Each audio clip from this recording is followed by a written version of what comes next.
सभागृहात दिले। राज्यातील विविध विमानतळांच्या विकास कामांना कालबद्ध गती देण्यात यावी असे निर्देश मुख्यमंत्री देवेंद्र फडणवीस यांनी दिले आहेत।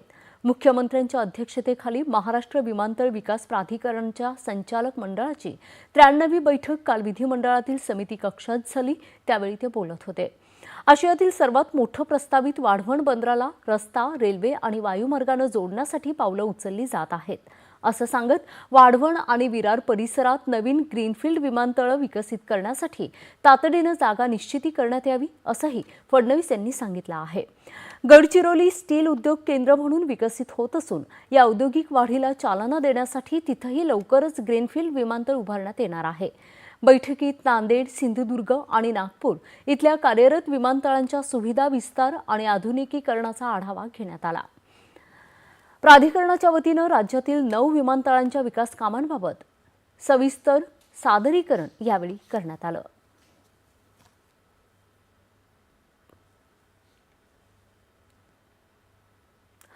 मुख्यमंत्री देवेंद्र फडणवीस आणि उपमुख्यमंत्री एकनाथ शिंदे यांच्या